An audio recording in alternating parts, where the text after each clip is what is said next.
Signer la succession de grand-père ou passer devant le tribunal, petite sœur exsangue. La voix de Caroline a traversé mon bureau comme une lame, ses doigts parfaitement manucurés tambourinant contre la table de conférence en acajou. 4 avocats l'encadrent, leurs mallettes ouvertes et leurs documents étalés sur la surface comme des armes de guerre. Je m'appelle Rebecca Mitchell et j'ai 35 ANS. Je dirige un cabinet d'architectes prospère à Portland, dans l'Oregon, où j'ai passé la dernière décennie à concevoir des bâtiments durables et à gérer des projets de construction complexes. Mais rien de tout cela n'avait d'importance pour ma sœur Caroline en ce moment. Ce qui comptait, c'était que notre grand-père Winston était mort il y a 3 jours. Et qu'elle était ici pour réclamer ce qu'elle pensait lui revenir de droit. J'ai posé mon café et j'ai étudié les documents qu'on m'avait tendus. La renonciation à l'héritage était complète. Je dois leur donner raison. Elle signait l'abandon de toutes mes prétentions à la succession de Winston, laissant Caroline comme bénéficiaire de ce que tout le monde supposait être une fortune de 5 millions de dollars. Et la maison à Lake Oswego, la collection de voitures de collection, le portefeuille d'investissement qu'il avait soutenu pendant sa retraite. Tu as toujours su que ce jour viendrait, poursuit Caroline, ses yeux bleus aussi froids que l'hiver. Winston a peut-être prétendu aimer sa petite fille adoptive, mais le sang est le sang. Les tribunaux seront raisonnables lorsqu'ils comprendront que vous n'êtes pas vraiment de la famille. L'un de ses avocats, un homme sévère aux cheveux argentés, s'est penché en avant. Mademoiselle Mitchell. C'est une offre généreuse. Votre sœur pourrait contester le testament sur la base de précédents biologiques, mais elle est prête à éviter le litige si vous reconnaissez simplement l'ordre naturel de l'héritage. J'ai tendu la main vers ma bouilloire, le rituel familier calmant mes nerfs. Caroline m'avait toujours sous-estimé, même lorsque nous étions enfants. Elle considérait l'adoption comme une faiblesse, une marque de non-désir. Elle n'avait jamais compris que Winston m'avait choisi, qu'il avait vu quelque chose dans une petite fille effrayée de 8 ans qui l'avait poussé à se battre pour me faire entrer dans sa famille malgré les objections de la mère de Caroline. Quelqu'un veut-il du thé ? Demandai-je agréablement en me levant pour préparer le service. J'ai de l'excellent Earl Grey que Winston a ramené de son dernier voyage à Londres. Le visage de Caroline rougit d'irritation. Ce n'est pas une visite de courtoisie. Rebecca. Signe les papiers. Je versai de l'eau chaude sur les feuilles de thé, regardant le liquide ambré tourbillonner dans les délicates tasses en porcelaine. Winston m'avait enseigné ce rituel au cours d'innombrables après-midi dans son bureau, où il me racontait ses voyages et ses affaires. Ces conversations avaient été plus précieuses que Caroline ne pourrait jamais l'imaginer. Bien sûr, dis-je finalement en retournant à ma place avec le service à thé. Je comprends parfaitement.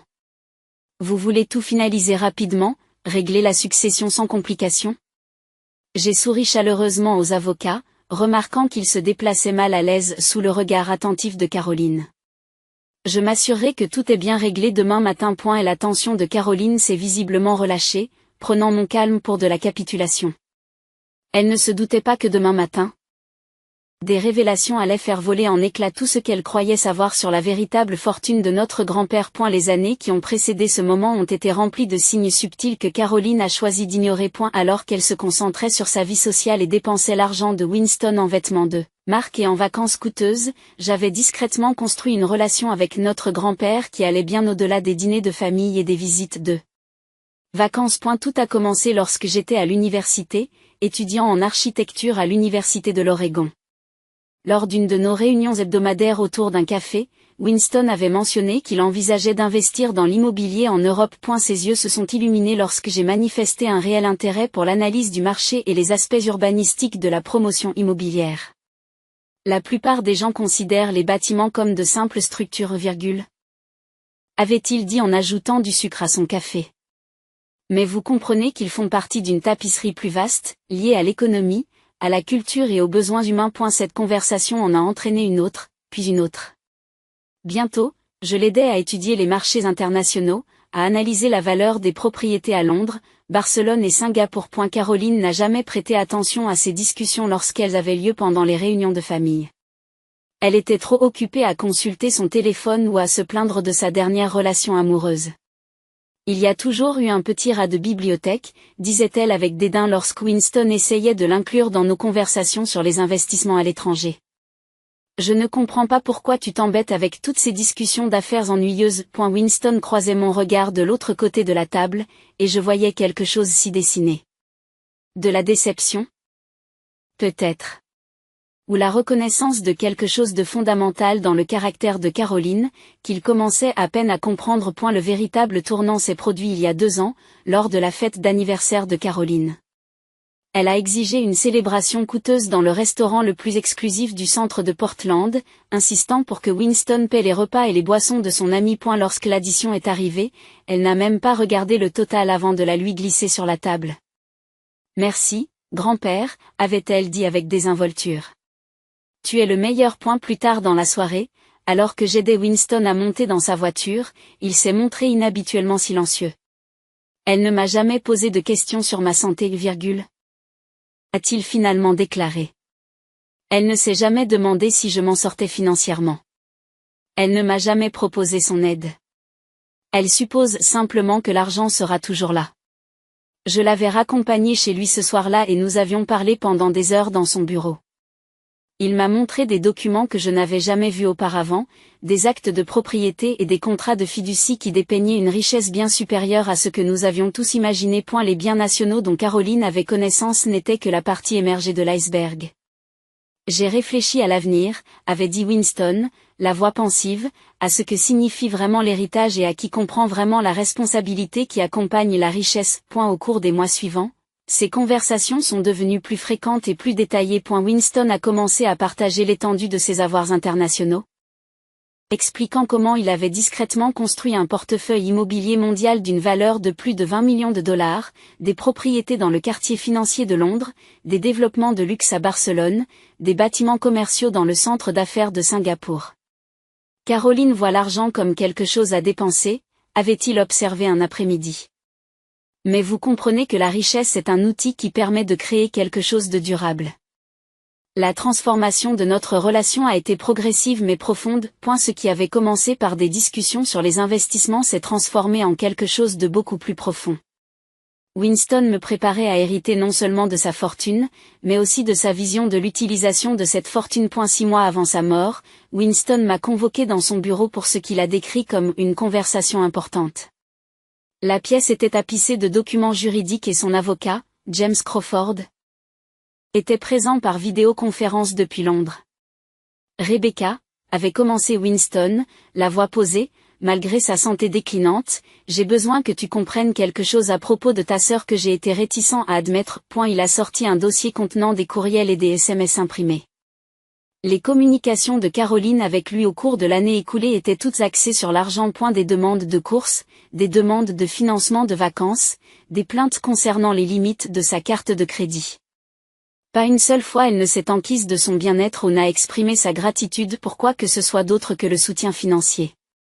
Elle m'a envoyé ceci la semaine dernière, dit Winston en me montrant le dernier message de Caroline. C'était une demande laconique d'avance sur héritage pour acheter une nouvelle voiture. Écrite avec la désinvolture de quelqu'un qui commande un café. Elle ne l'a même pas signée avec de l'amour. Le contraste était saisissant lorsqu'il m'a montré mes propres messages de la même période, concernant ses rendez-vous chez le médecin, des offres d'aide pour faire les courses, des notes de remerciement pour des conseils qu'il m'avait donnés sur des défis professionnels. Et la différence de ton et de contenu était indéniable. J'ai pris certaines décisions, avait déclaré Winston en faisant glisser une épaisse pile de documents sur son bureau. Les propriétés internationales, les comptes offshore, les trusts immobiliers que j'ai construits au cours des 15 dernières années. Ils te sont tous transférés. J'ai regardé les documents avec stupeur. Des actes de propriété pour des immeubles à Londres valant des millions. Des documents de fiducie pour des développements commerciaux à Barcelone. Des portefeuilles d'investissement gérés par des banques de Singapour. L'ampleur de la tâche était stupéfiante. Winston, je ne peux pas accepter cela, avais-je protesté. C'est trop. Caroline est votre petite fille biologique. Son expression s'est durcie.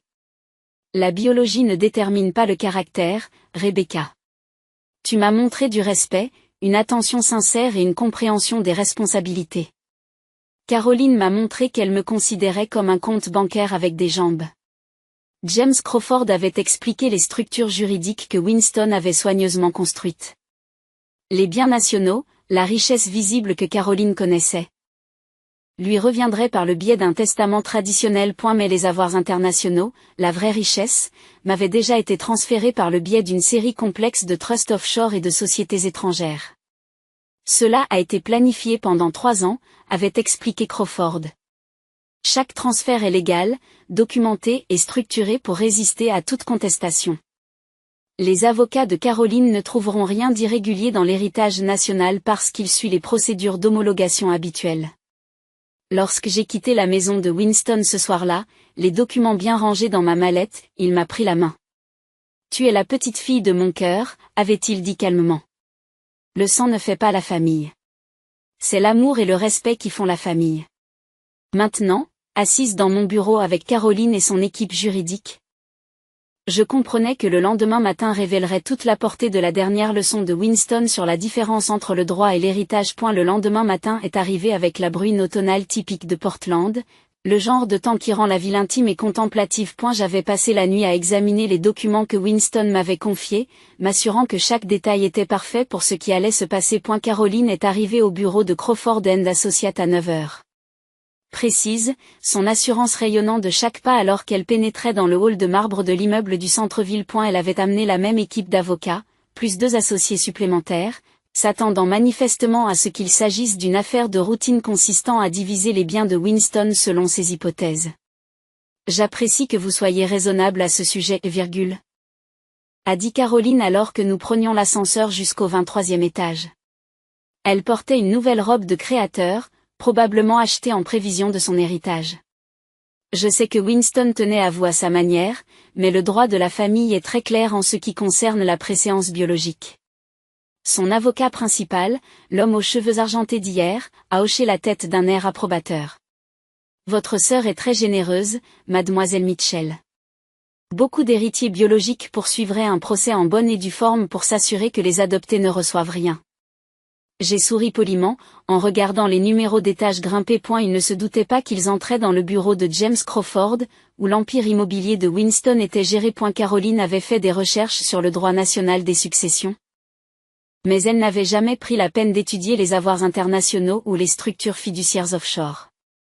Crawford nous a accueillis dans son bureau spacieux qui donne sur la rivière Willamette. C'était un homme distingué d'une 60aine d'années, avec la précision minutieuse de quelqu'un qui a passé des décennies à structurer des transactions internationales complexes. Son assistante nous a servi du café et des tasses en porcelaine pendant que nous nous installions autour de la table de conférence. Avant de commencer, dit Crawford en ouvrant un épais dossier, je veux m'assurer que tout le monde comprend l'étendue de la planification successorale de Winston Mitchell. Il y a des actifs nationaux, qui suivent les procédures d'homologation traditionnelles, et des avoirs internationaux, qui sont régis par des structures juridiques distinctes. L'avocat de Caroline se penche vers l'avant avec enthousiasme. Nous sommes prêts à faire face à toute complication. Nos recherches montrent que la succession se compose principalement de la résidence de l'Ecoswego, d'une collection d'automobiles de collection et d'un portefeuille d'investissements nationaux d'une valeur d'environ 5 millions de dollars. Crawford acquiesce pensivement. Oui, il s'agit des actifs domestiques. Ils iront effectivement à Caroline en tant qu'héritière biologique, moins les taxes et les frais administratifs. Il marqua une pause, étudiant les documents qui se trouvaient devant lui. Cependant, cela représente environ 20% de la richesse totale de Winston. La salle devint silencieuse. L'expression confiante de Caroline vacilla, remplacée par de la confusion. Que voulez-vous dire par 20%? Winston Mitchell a constitué un vaste portefeuille immobilier international au cours des 15 dernières années, poursuit Crawford, d'une voix professionnellement neutre. Des propriétés dans le quartier financier de Londres, des développements commerciaux à Barcelone, des immeubles résidentiels de luxe à Singapour, la valeur totale dépasse les 20 millions de dollars. L'un des avocats de Caroline se racle la gorge. Si ces biens existent, ils seront toujours soumis au droit des successions. La préséance biologique s'appliquerait. Crawford sourit légèrement. Ce serait vrai si les actifs faisaient partie de la succession de Winston. Cependant, ils ont été transférés à Rebecca Mitchell par le biais d'une série de trusts offshore et de sociétés internationales il y a 3 ans. Winston a gardé le contrôle de son vivant par le biais d'accords de gestion. Mais la propriété légale a été transférée lors de l'exécution des documents fiduciaires. J'ai vu le visage de Caroline se transformer au fur et à mesure que les implications se faisaient sentir. Sa confiance s'est effondrée, remplacée par l'incrédulité et une panique croissante. C'est impossible. Il ne m'a jamais parlé de propriétés internationales. Winston a documenté ses raisons pour le transfert de manière assez détaillée, dit Crawford en sortant un autre dossier. Il s'inquiétait de ce qu'il appelait les relations familiales transactionnelles, et voulait s'assurer que sa fortune serait utilisée de manière responsable plutôt que simplement consommée. L'avocat principal de Caroline prenait frénétiquement des notes. Nous devrons examiner tous les documents.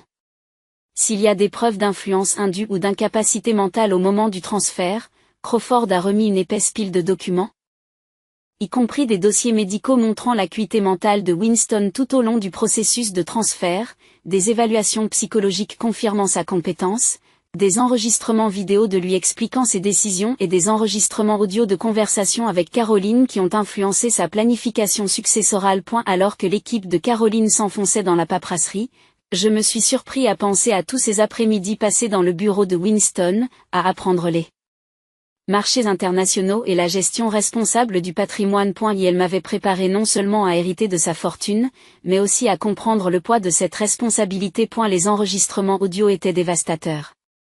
Crawford les a écoutés avec une précision clinique, chaque conversation révélant une nouvelle couche du sens du droit de Caroline et de son mépris pour le bien-être de Winston. Il s'agit du dîner d'anniversaire de Caroline il y a 2 ans, annonce Crawford en appuyant sur la touche lecture d'un enregistreur numérique. La voix de Caroline emplit la pièce, jeune et insouciante.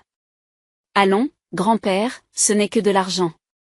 Tu ne peux pas l'emporter avec toi, n'est-ce pas? Je mérite de profiter de la vie pendant que je suis jeune. Caroline pâlit en écoutant ses propres paroles. C'est sorti de son contexte. J'étais juste. L'enregistrement se poursuit avec la douce réponse de Winston. Je comprends que tu veuilles profiter de la vie, Caroline. Mais je me demande si vous avez déjà pensé à l'origine de cet argent, ou à ce qui se passera quand il aura disparu. Le rire de Caroline sur l'enregistrement était vif et dédaigneux. C'est à vous de vous en préoccuper, pas à moi.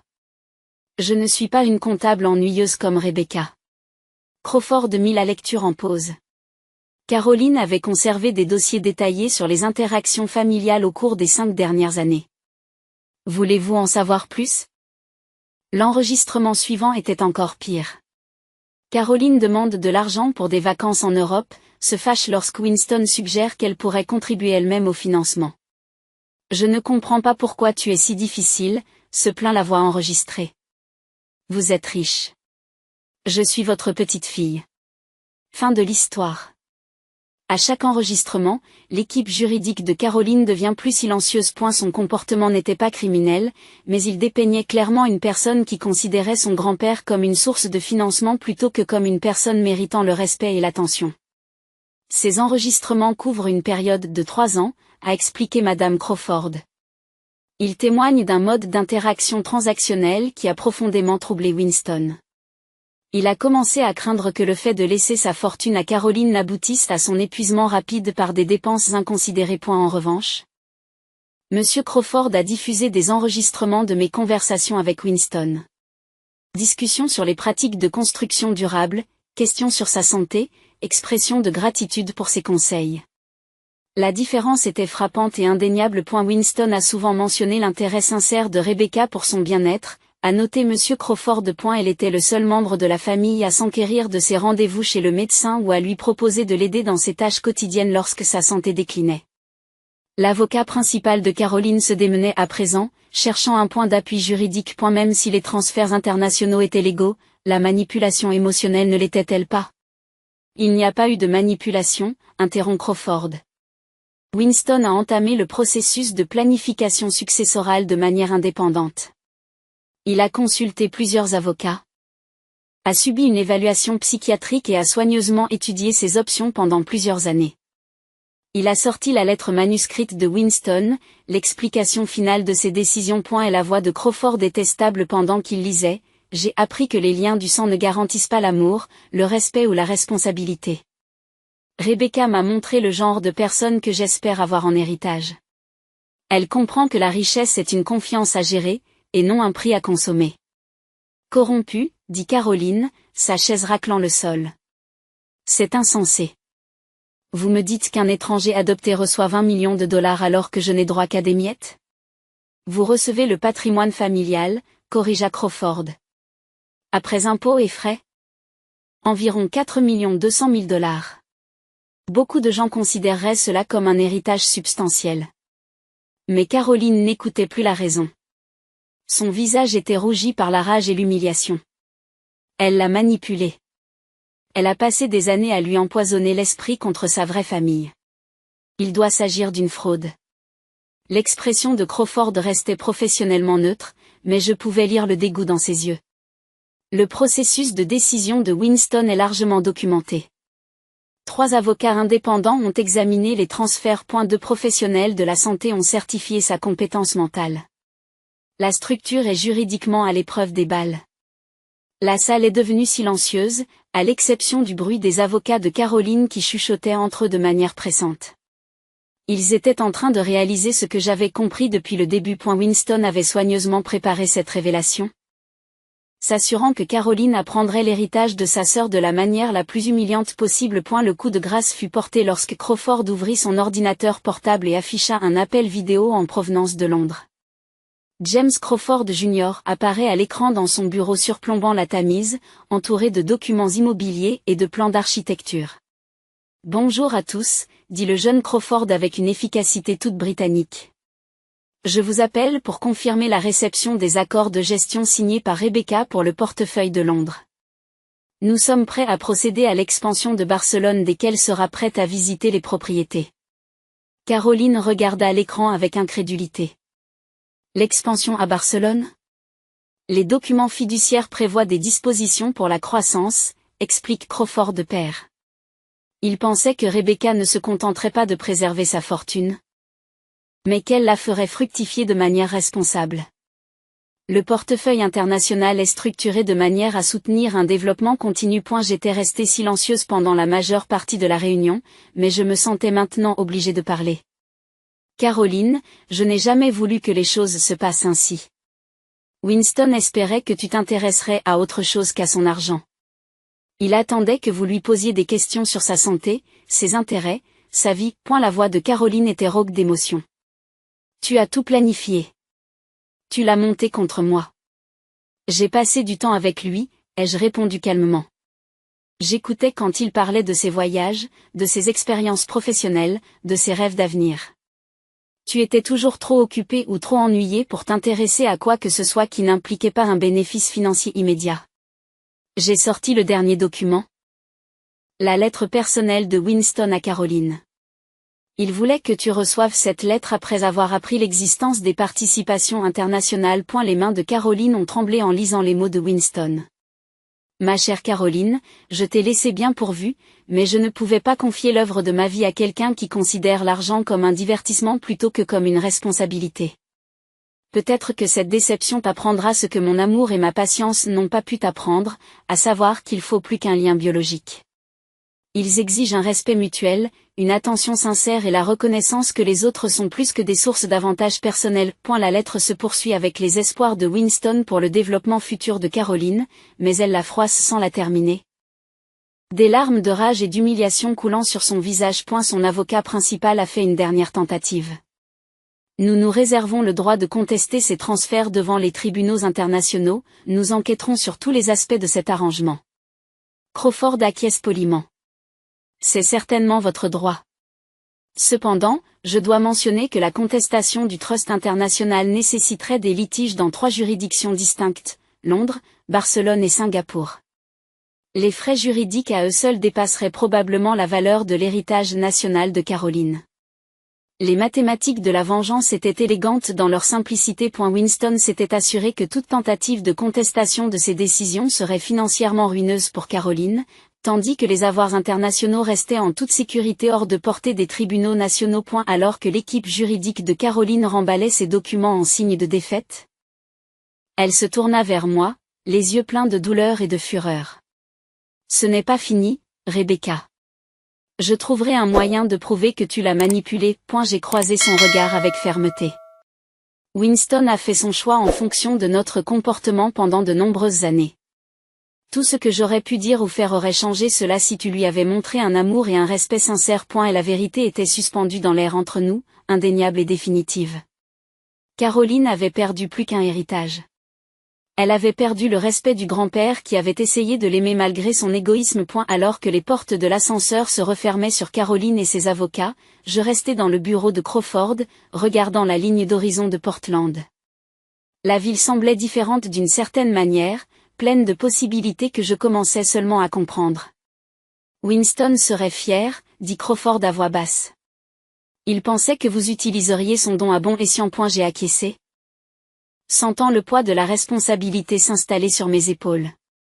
Les propriétés internationales n'étaient pas seulement un héritage, c'était une fiducie, un legs qui exigeait une gestion prudente et une croissance réfléchie. 6 mois plus tard, je me tenais dans le hall d'entrée de mon nouveau bureau londonien, observant la dernière tentative désespérée de Caroline pour renverser la planification successorale de Winston s'effondrer dans un échec coûteux. Son action en justice internationale avait consommé la totalité de l'héritage national, la laissant avec une dette écrasante et sans aucun autre actif que ses effets personnels. Et la décision de la haute cour britannique était sans ambiguïté. Les transferts ont été exécutés dans le respect total de la loi et avec des compétences mentales avérées. La plaignante n'a fourni aucune preuve de fraude, de coercition ou d'influence indue. Caroline avait vendu sa voiture, ses bijoux et finalement son appartement pour financer le litige. Ses avocats l'avaient mise en garde à plusieurs reprises contre les coups, mais sa rage et son sentiment d'avoir droit à tout l'argent l'avaient poussée à poursuivre une affaire impossible à gagner sur 3 continents. À travers les fenêtres du sol au plafond du siège européen de Bright Hollow Lab, je pouvais voir la Tamise scintiller sous le soleil de l'après-midi. La valeur des propriétés londoniennes de Winston avait triplé depuis les transferts, et le projet de Barcelone générait déjà des revenus locatifs importants. Mon assistante frappa doucement à la porte. Mademoiselle Mitchell, Caroline est ici. Elle demande à vous parler. J'ai trouvé ma sœur dans la salle de réception, l'air hagard et abattu. Ses vêtements de marque avaient été remplacés par des tenues bon marché, et l'arrogance confiante qu'il avait définie pendant si longtemps n'était plus de mise. Rebecca, dit-elle doucement, la voix éraillée par des mois de stress. Il faut que je te parle. Nous étions assises dans une petite salle de conférence avec vue sur la ville. Les mains de Caroline tremblaient pendant qu'elle parlait. J'ai tout perdu. Les procès, les frais de justice. Je n'ai même pas assez d'argent pour payer le loyer du mois prochain. J'ai étudié son visage, y voyant quelque chose que je n'avais jamais vu auparavant. Un véritable remords mêlé à une peur désespérée. Que veux-tu que je dise, Caroline? J'avais tort, a-t-elle murmuré. À propos de toi, de grand-père, de tout.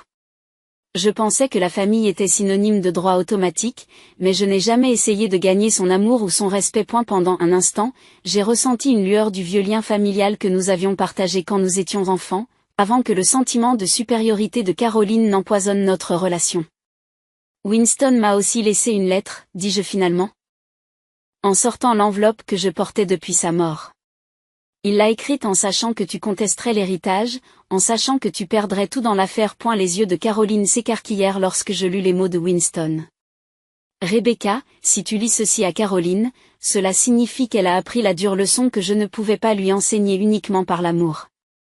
Elle est toujours ma petite fille, et j'espère que cette expérience lui permettra de mieux comprendre ce que signifie vraiment la famille. La lettre se poursuit avec les instructions de Winston. Un fonds d'affectation spécial qui assurerait à Caroline les frais de subsistance de base, à condition qu'elle fasse preuve d'un véritable changement par le biais de travaux d'intérêt général et d'un développement personnel. Il n'a jamais voulu que tu sois détruite, ai-je expliqué. Il voulait que tu apprennes la différence entre mériter quelque chose et l'attendre. Caroline s'est complètement effondrée, laissant échapper un flot de chagrin et de regrets refoulés. J'étais tellement concentrée sur l'argent que je n'ai jamais vu à quel point il nous aimait tous les deux. J'ai jeté son amour pour un héritage que je ne méritais même pas. J'ai traversé la table et pris sa main. Winston croyait que les gens pouvaient changer, Caroline. Il espérait que cette expérience t'apprendrait ce que sa générosité n'a pas pu t'apprendre. En larmes, Caroline a demandé, a-t-il un moyen? Pourrais-je travailler pour vous? Apprendre à connaître l'entreprise? Prouver que je peux être plus qu'une petite fille qui a droit à tout. J'ai regardé l'horizon londonien en pensant à la dernière volonté de Winston de réconcilier la famille. Le bureau de Barcelone a besoin d'un assistant gestionnaire immobilier, poste de débutant, petit salaire, nombreuses possibilités d'apprentissage. J'ai hoché la tête avec enthousiasme. J'accepte. Merci. Rebecca. Merci de me donner une chance de devenir quelqu'un dont grand-père aurait été fier. Alors que nous étions assis ensemble dans la lumière déclinante de l'après-midi, j'ai réalisé que la plus grande victoire de Winston n'était pas d'enseigner à Caroline une leçon sur les droits. Elle a été l'occasion d'une véritable guérison familiale, fondée sur le respect plutôt que sur des suppositions biologiques. Et la tentative de contestation juridique de Caroline a eu des conséquences dévastatrices qui allaient bien au-delà de la ruine financière. Sa quête publique d'un héritage qui appartenait à un autre héritier a irrémédiablement terni sa réputation sociale, car d'anciens amis et connaissances ont appris qu'elle s'était comportée comme un ayant droit à l'égard de Winston et qu'elle avait traité sa sœur adoptive de façon cruelle. Et la décision cinglante du tribunal de Londres a été rapportée dans des revues juridiques sur 3 continents, faisant de son nom un synonyme de litige frivole et de cupidité familiale. Ses effets professionnels se sont évaporés lorsque des employeurs potentiels ont découvert qu'elle privilégiait l'argent aux relations, et sa vie sentimentale s'est effondrée lorsque des hommes ont réalisé qu'elle avait tenté de voler des millions à sa propre sœur. Le stress lié à la perte de tout ce qu'elle considérait comme acquis l'a visiblement vieilli, l'obligeant à se confronter à la réalité que toute son identité avait été construite sur des privilèges non mérités plutôt que sur des accomplissements personnels. 2 ans plus tard, dans mon bureau de Barcelone, où je supervisais l'expansion de l'empire soigneusement construit par Winston, j'ai réfléchi au parcours qui m'avait mené d'un héritage menacé à la gestion d'un portefeuille immobilier mondial d'une valeur de plus de 50 millions de dollars. Et la revanche avait été totale, non pas parce que j'avais pris quelque chose à Caroline, mais parce que Winston avait utilisé sa sagesse pour créer des conséquences qui la détruiraient ou la transformeraient en quelqu'un de digne du nom de la famille. En signant les contrats pour notre nouveau projet à Singapour, j'ai compris que la plus grande victoire n'était pas de punir ceux qui m'avaient fait du tort, mais de me montrer digne de la confiance que Winston avait placée entre mes mains.